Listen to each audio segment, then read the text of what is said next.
light. Hi, everyone.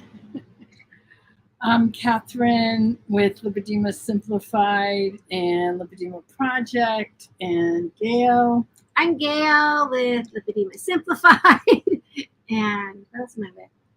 Lipedema Simplified and Lipedema Simplified. So we're trying to get the light. We just got in, literally. We just unpacked the car from KetoFest. And so we're going to talk about KetoFest. Wow, what a fascinating few days. The first thing is people are terrific. And people in 3 dimensions that actually hug and are just, it's just phenomenal to be with people again. And for me, it was really the first time, except I went to a wedding recently, but this is, this was my tribe. So it was even more, more than anything else that I've done since the pandemic started. What was your high? Yeah, well, we're going to do highlights. Okay, so the highlight of my trip was meeting Catherine, because I have never met her. Right. I've only seen her what we call the Brady Bunch style, right? Brady Bunch.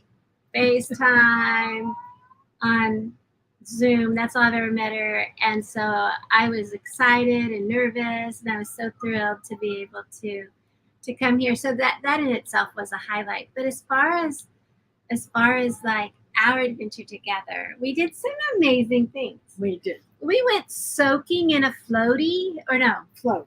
We floated in a float bath. Yeah. I walked out of there like, whoa, my head wasn't connected to my body. It was so amazing. I'm going to look into it some more. And then also, that was the first thing. We did that the first night I was here, right? Yeah, so Gail got here last Wednesday. Mm-hmm. And so during Wednesday, she fell asleep because she took the red eye. And Bella wants to come because I'm not in my usual chair that she comes on, and we've been gone for a few days, so she's missing us. And and then we went to float, and then we left very early the next morning and had breakfast with Brian, who is one of our consultants, and Gail and Brian do the pain clinic together. So it's the first time they met, and it also was the first time I met Brian. Yeah. And fun. So we had oh my God, we laughed and had such a good time. And then we drove down to Connecticut and picked where KetoFest was, and picked up Siobhan and her dad, and then spent the afternoon just hanging out with them. Yeah, Siobhan's dad has amazing stories. So. And Siobhan's like, I wish I would have had that one recorded. So we started recording Siobhan's dad. His name's Eric, and he was fabulous. Yeah, he was totally fabulous. And so we spent, and then many of you may have gotten on. We had a special live from KetoFest for the 2 of us, and Siobhan and Amber and Leslyn. And we just had a really lovely conversation and talked about, the experiment we're doing with carnivore, and a little bit about KetoFest, and basically how this journey, any journey has twists and turns, and there were so many twists and turns. And so we talked a little bit about that. It was really lovely. And then right after that, we had our Facebook Live. And we did that at the KetoFest. So we went to KetoFest, which was in this really funky, fun building. And there, Carrie Brown was there. She is well known in the keto community. She's written a number of recipe books. And then there was Carl, what's his last name? Franklin and Richard Morris, who are the 2 keto dudes. and one is from Connecticut, which is why this happens in Connecticut, and the other one's from Australia. So Richard flies in from Australia for the weekend, and I think he must stay longer than a weekend. I would hope he does. I hope so.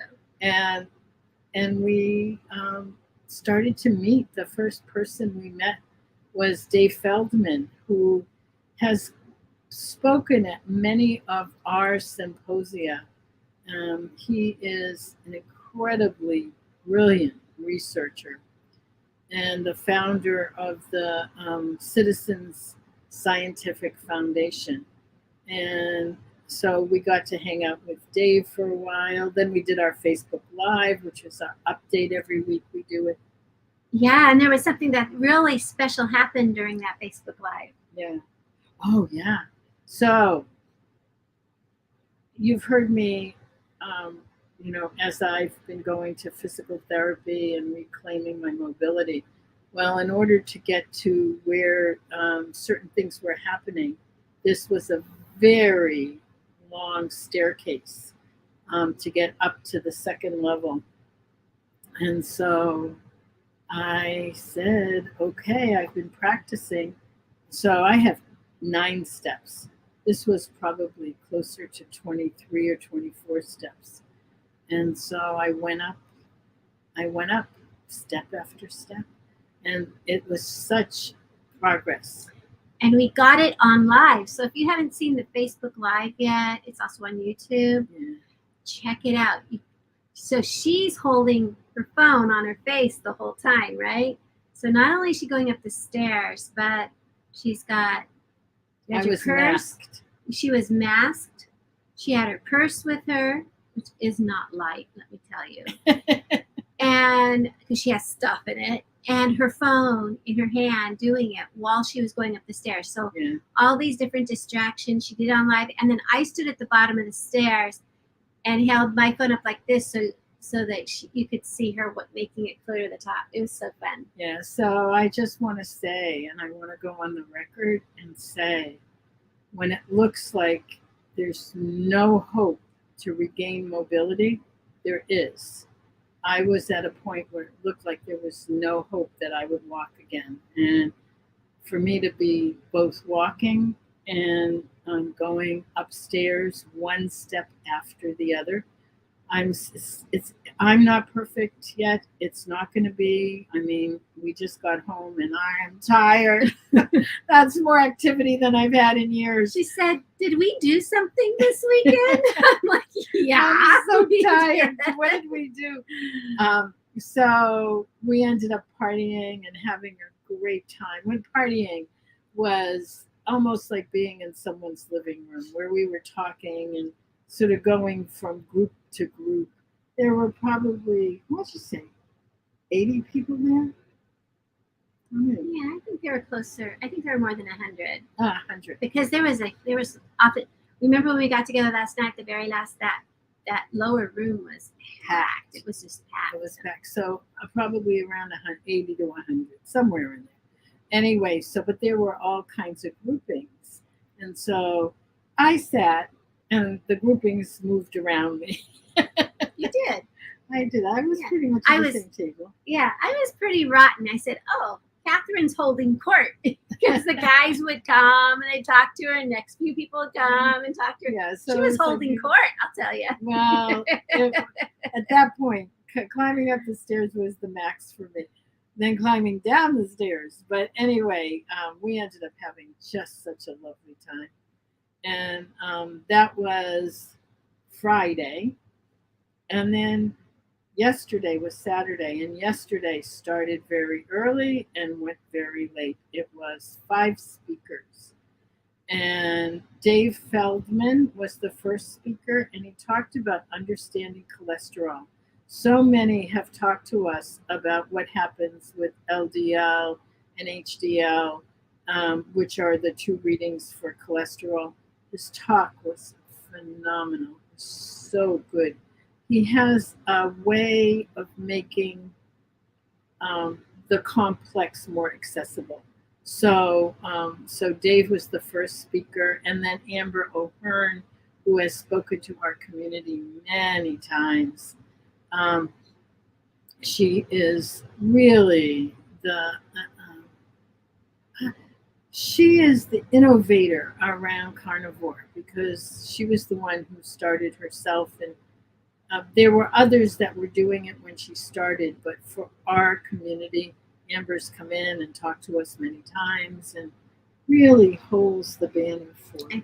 I think so, and such a warm voice for it. I mean, so sometimes what we find is that when we get started on something, that there'll start to be something like a dogma about it, where this is the way you do carnivore, this is why it works, just do it, kind of thing. So we get, and there's a carnivore policeman shows up or whatever. It gets really, really carnivore.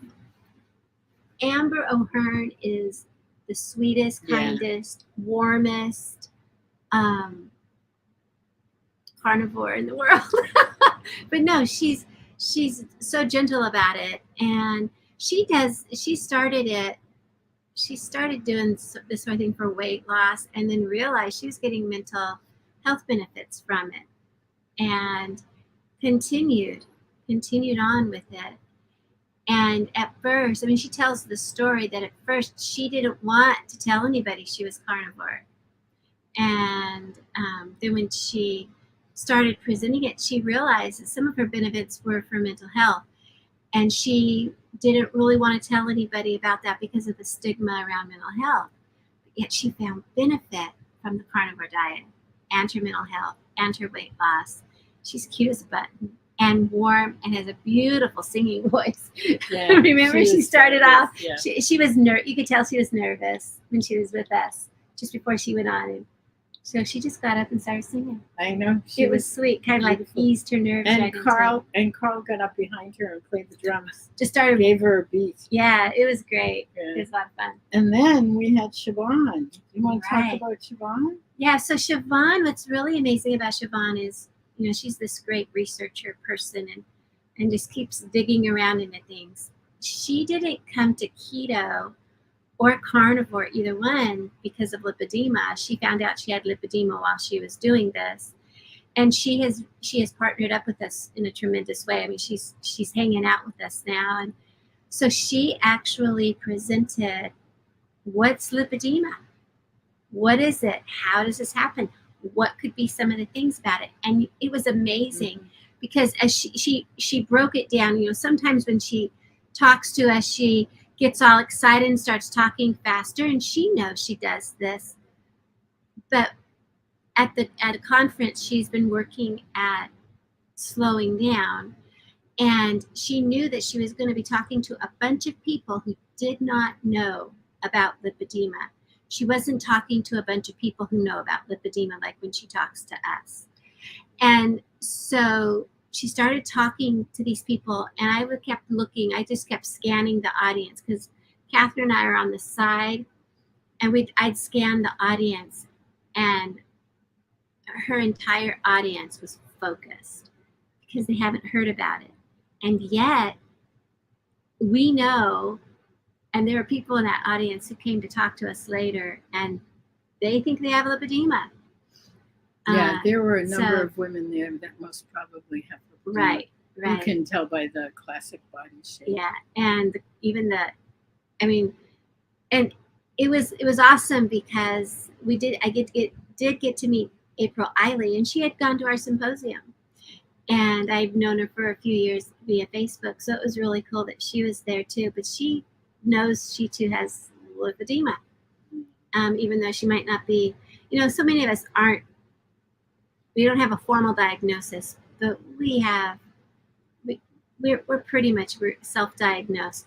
And let me answer Amanda, who says that she was recently diagnosed, but not given much information about it.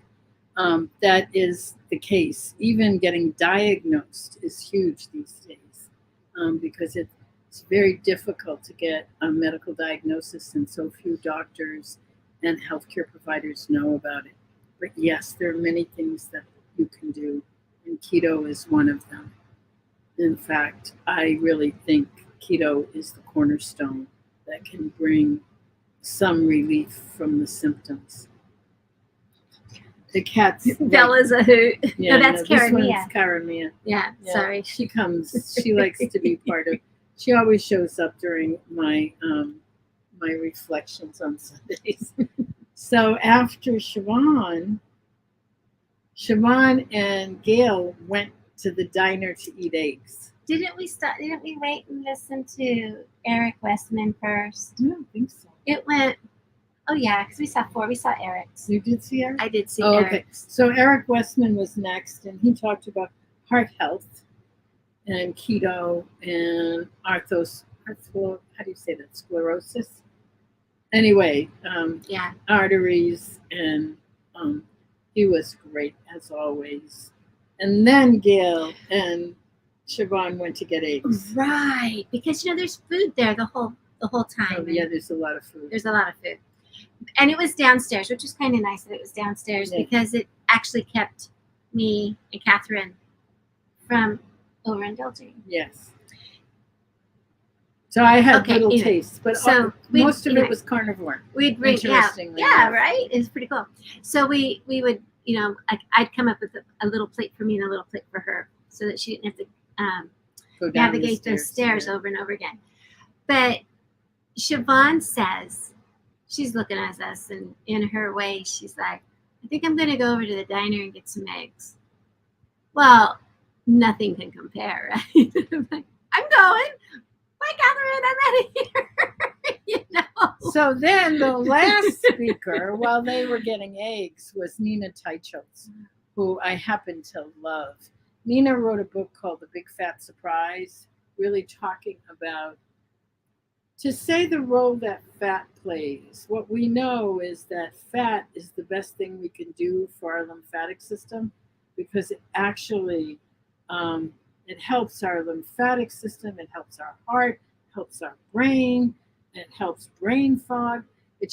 There's so many benefits to a diet that's heavy in fat and saturated fat at that. Nina's talk was more about what's happening in the dietary guidelines committees and how many of the dietary guidelines committee members have investments and are sponsored by the food industry, which is the original issue. The very original issue that Nina writes about is the research by a man named Ansel Keys. Ansel Keys did a study that was skewed in such a way that the American Heart Association basically said fat is not good for you in your heart, when in fact it's the opposite. And they silenced a man named Dr. Yudkin, who was talking about sugar being the thing that was so bad for us. So, understanding that our food system is corporate and is not geared around health, but rather geared around profit. And it begins to open doors and to see things in a much clearer way. So Nina's talk was really riveting. And she's actually been part of a coalition and has written about this skewed view because the latest dietary guidelines came out. So fascinating, just fascinating. And then we need to talk about the food because anybody, you want to say something? I do, because I'm watching Amanda Bullock. She says that she's been told to exercise, but she hurts more when she exercises. And I'm going to tell you, it really depends on the exercise that you do, Amanda.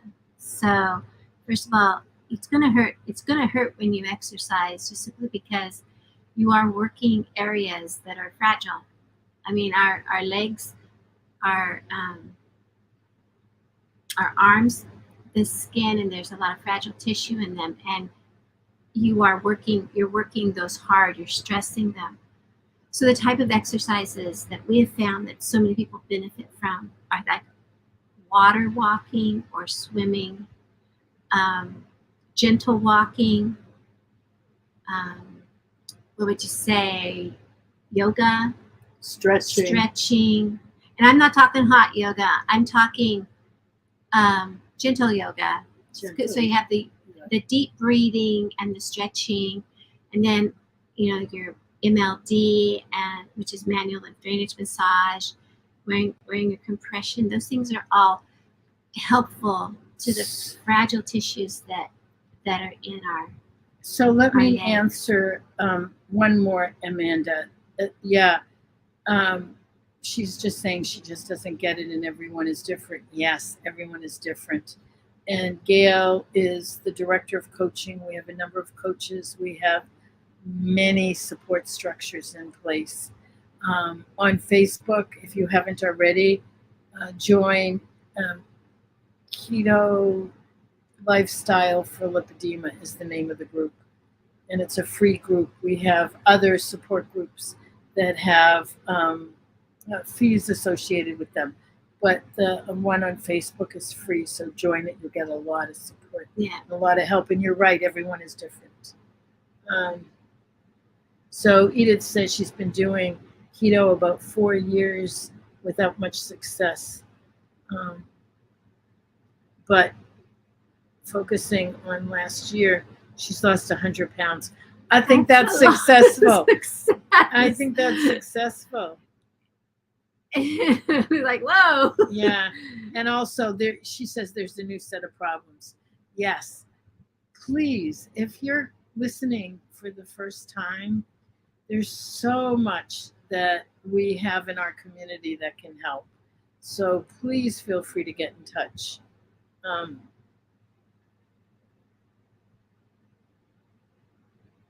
Yes. So again, one of our core messages is that we're all unique. Each one of us is unique, and you need to adapt to your body, and you need to begin by listening to your body. You can begin with something that's more basic.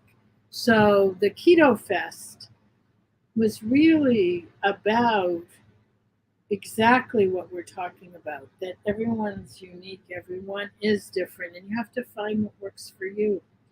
And I want to say that the food was absolutely luxurious, delicious, very keto. Most of it was carnivore, interestingly enough. And it's not the kind of food that I would eat on a daily basis. There was beef that would melt in your mouth, with vegetables that I didn't partake in. There were snacky things, pork rinds with melted cheese. Queso. What's queso? That's what we had. So she's talking about melted cheese with like a burger, like a meat in it, like a Southwest or a Mexican burger mix in it. Yeah, that's queso. I didn't know. Pork rinds and queso. It was delicious. We had wonderful. Little bits of everything. I actually ate too much of the meat. The meat melted in your mouth. Cut it with a fork. It was so delicious. It was really good. But I ate a little too much of the meat. So the following day, I ate little bits. So there was pork belly and coleslaw. I'm on a carnivore elimination diet, so I had this much coleslaw, like a tablespoon. And I didn't go down and get it. Gail brought it up to me, so I said, "Okay, just a little bit," and she did. And then there was fried chicken, and then there was mushu. There was someone there that made the pancakes out of all keto products. So it was made with, I don't even know what you made pancakes with. You know? Coconut flour, I think. Coconut and psyllium husk. And psyllium husk. Yeah. So there was that, and then I think the next thing that there was a party after all the speakers with so much food. I have to say, okay, so there was ribs and more beef and grilled cheese sandwiches, which were amazing with this keto bread. It's hard to say bread. I haven't had bread in 40 years, so it's hard to say bread. And they had bread. Brussels sprouts. I've been talking about Brussels sprouts for ever since I got on carnivore. So I piled several tablespoons. I'm sorry, everything was fabulous. I make better Brussels sprouts. So the Brussels sprouts did not. It, it was good to have a couple of forkfuls, but I said these don't taste as good as my. I'm not going to waste my vegetable thing on it.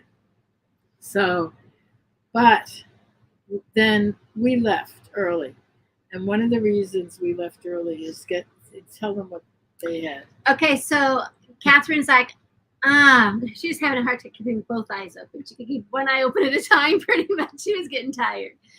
And so it was time to go. And as I was leaving, I reached out to tell Carl Franklin, thank you so much. He goes, you're leaving before the ice cream? And I'm like, Catherine's in the car. Yes. And he goes, Rocky Road. And I'm like, thank you, Carl. No, thank you. Bye. It was so good to meet you. I'm out of here. Because I thought, oh my gosh, I got to go get Catherine for the Rocky Road. Yeah, No. It was one of those decisions. There are certain places that, crossing certain lines, and keto ice cream, Rocky Road, felt a little too dangerous for me because, I've been carnivore now for 78 days.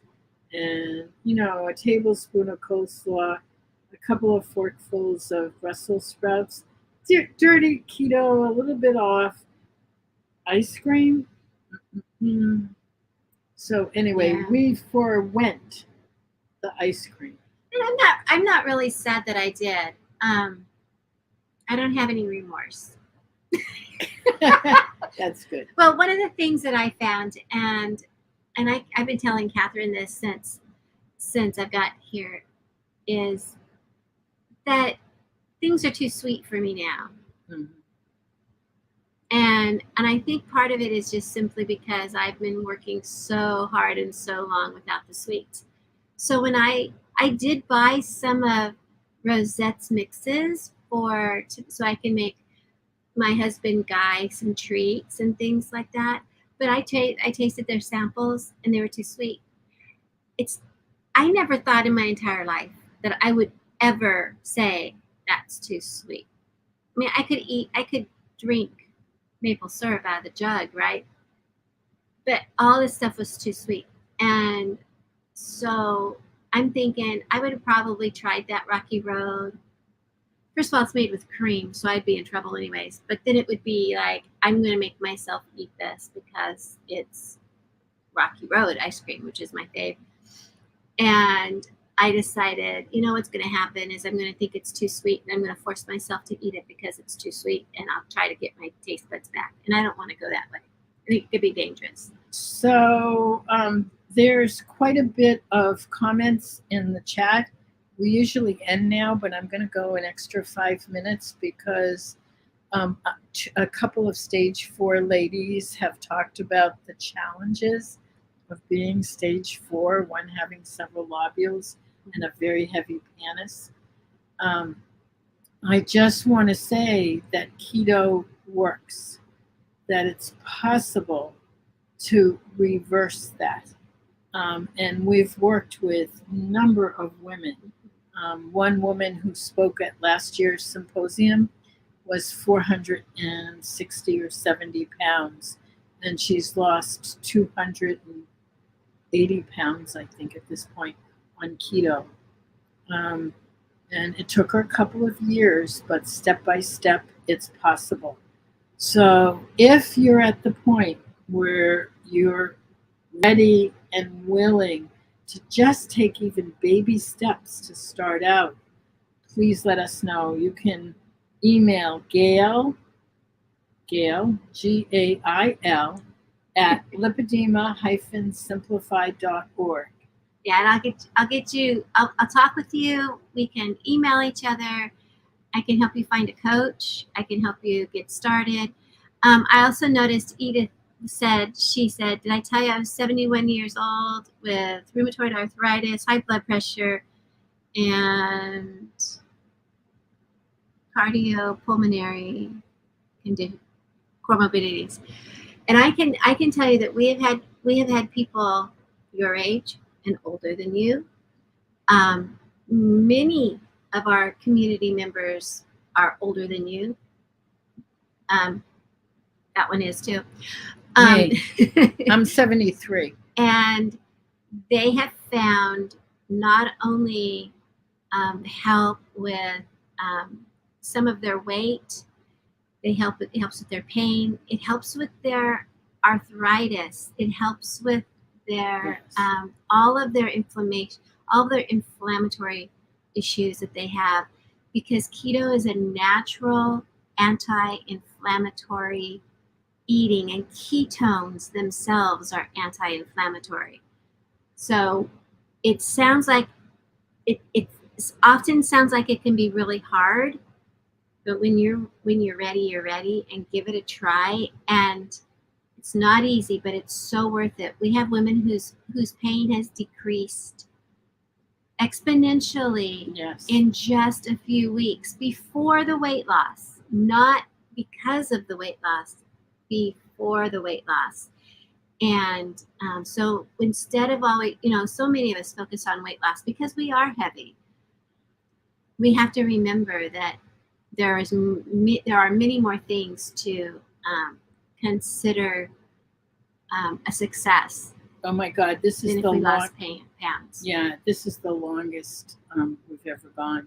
That's because there's two of us. I get my time, you get your time. Okay, so there's two of us.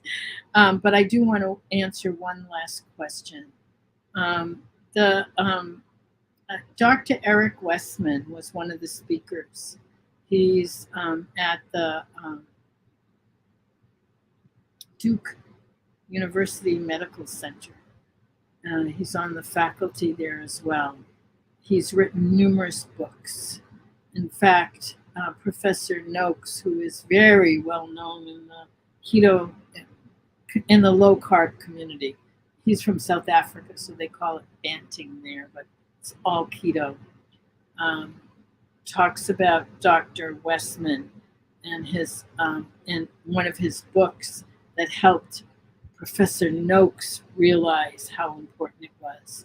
So if you look up Dr. Eric Westman, he worked with Dr. Atkins back in the 70s, and has really continued to carry it forward.